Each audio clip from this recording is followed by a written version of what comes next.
Well, you meet people in business who have an impact, and I can tell you that Brett Duncan, who I got to know almost 3 decades ago during the early days of listing a company, my company MoneyWeb, on the Johannesburg Stock Exchange, he worked at Tradeec, which was the first online stockbroker that was listed on the JSE. We got to know each other then, and the friendship developed over the years.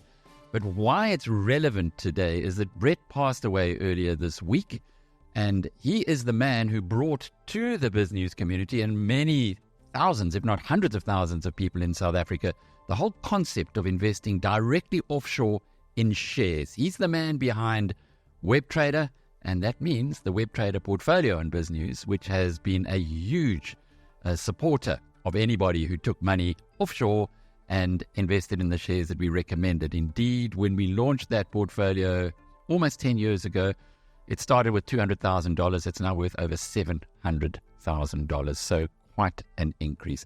Well, one of his close friends at Standard Bank is Arno von Helden, founder of Shyft, and he joins us now from somewhere in the bush. Arno, Brett had only just turned 50. Do you have any more details on how he passed? Yeah, I do have some details on that. It is through natural causes. My understanding is that he unfortunately did have a heart attack, and it was quite sudden and unexpected. I did talk to him about a week or so ago. He had quite bad flu, and he had recurring flu. So I suspect that might have also had a role to play in it. But I don't know all the details. He was a huge supporter of yours, of Shyft. He kept bugging me to look at Shyft, understand it better, because he said that was the next iteration of the journey for South Africans in investing outside of this little part of the world that we live in. So I presume the two of you saw a lot of each other at work and indeed had a lot to talk about on kind of deep, profound issues. Well, absolutely. Brett was one of the individuals that really understood the potential of digitization and innovation, specifically when it came to the trading and providing, ordinary people like you and me access to international markets and the ability to buy and sell shares in companies all over the world.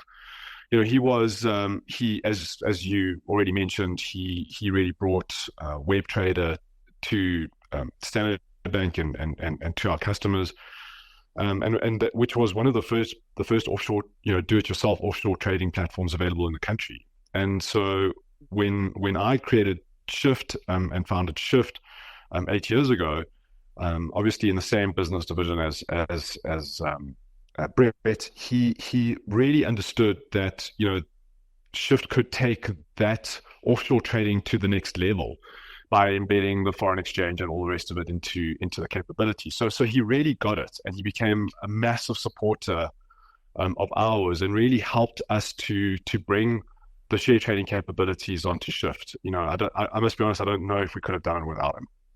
He's what is termed an intrapreneur. I often asked Brett why he stayed at the bank, why he didn't branch out on his own and be an entrepreneur. And he said he felt he could get more done in the greater interest of society by working at the bank, which I thought was incredibly noble. But that's actually who he was. We spent a lot of time traveling the country on various roadshows. He insisted, for instance, after Davos every year that I came to speak to Standard Bank clients, and we would go to Durban, sometimes Pietermaritzburg, always Cape Town and Johannesburg, and have those presentations.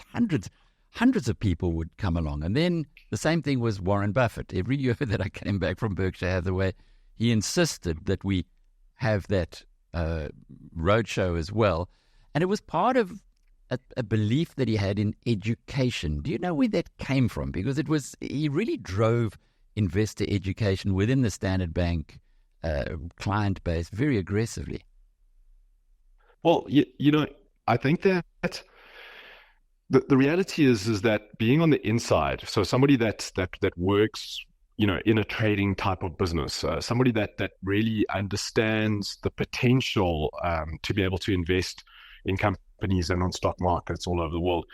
You develop a passion for it. And I think that for Brett, it was really more about getting people, outside of the direct environment to also understand those opportunities, understand the potential. And I think he was really passionate about making it accessible, getting people to not be scared of taking a little bit of money and putting it into a company offshore.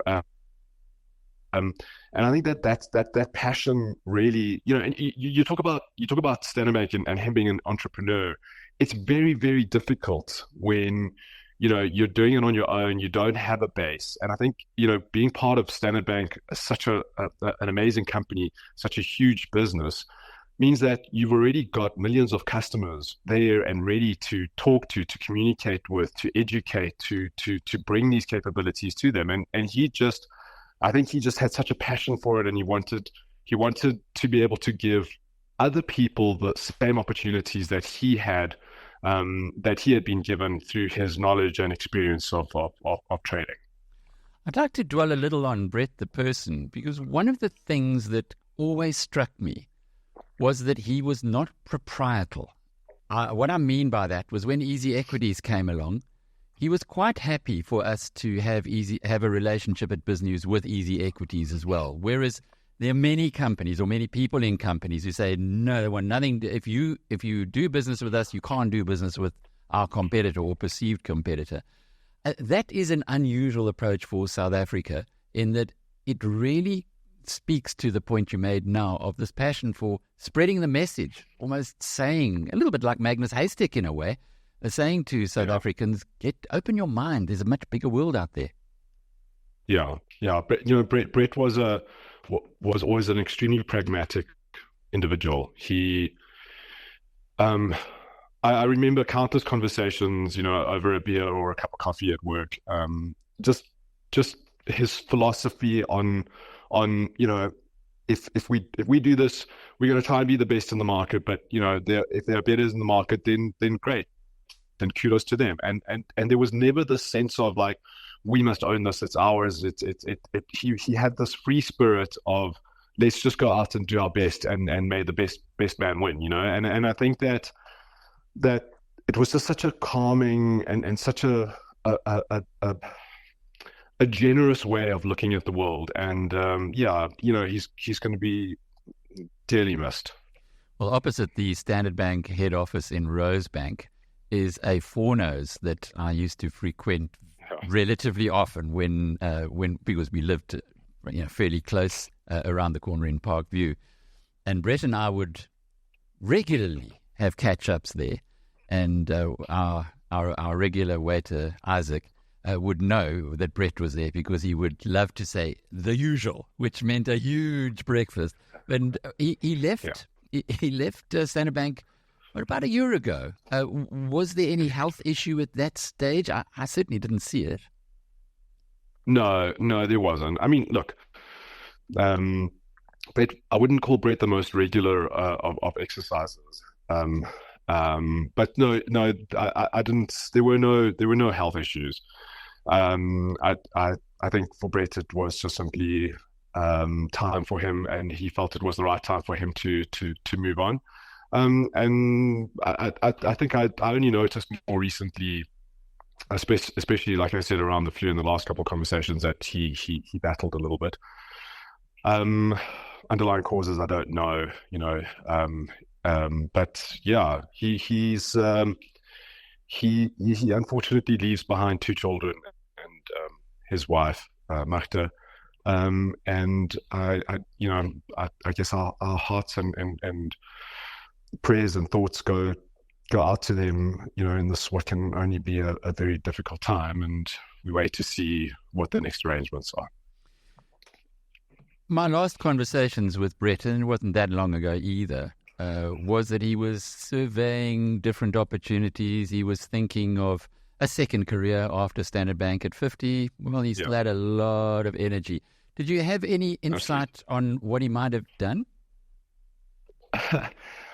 Well, You know, there's a couple of things. So because he was in the trading world, he was a day trader himself. So he certainly spent a lot of time trading and growing his wealth through those mechanisms. But we had various conversations throughout the last couple of months, and I know that he specifically was looking at the fintech world and certainly opportunities within the trading space.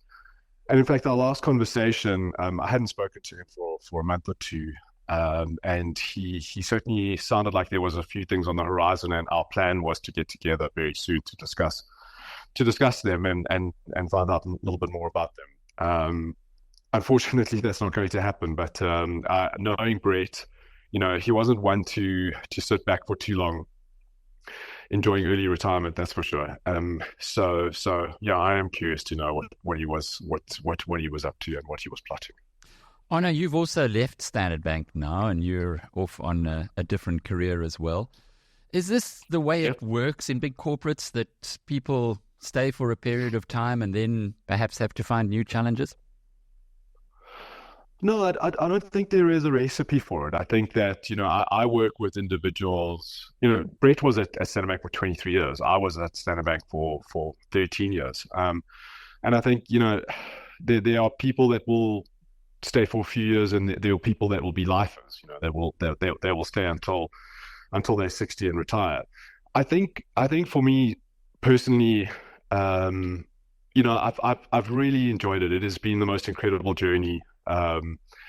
This the most incredible experiences I've made. So many good friends, but I also was looking for something more and looking to grow myself. And I'm very, very, very proud of Shyft and what we've achieved with Shyft. But it's the right time for me to hand that over. I've got an amazing team of people, and it's the right time for me to hand that over and to move on to something more challenging, something that will help me as an individual grow and allow me to also contribute back to society and back to an organization that's looking for someone like me. And I'm very fortunate to have found that opportunity. And as far as Brett is concerned, he was always great fun to be around. He was one of the worst golfers that I've ever played with, and that says something. But he was always up for it. Oh yeah, he certainly was. But we'll miss him, and I think South Africa will miss him. And really, the point of this conversation was just to share one of those unsung heroes, because there are many members in the BizNews community, thousands, who have done so well due to the intervention of Brett Duncan. And they probably didn't even know the guy existed. But had it not been for Brett's passion, for his enthusiasm, for his farsightedness, his vision about what the world could offer, those people would have been a lot less well off today. And I just love the fact that I knew him. I feel it was a privilege. And I'm sure from your side, you feel the same way. Yeah, you come across people from time to time that really get it. They really, not only can they see the vision of what's possible, but they can also make it happen. And that's a rare quality. And Brett certainly embodied both of those. He understood the potential and was able to organize the world around him to be able to deliver that to people like you, BizNews people, and that's a very powerful thing and something that we'll really miss in Brett. Arno von Helden, the founder of Shyft, and I'm Alec Hogg from BizNews.com.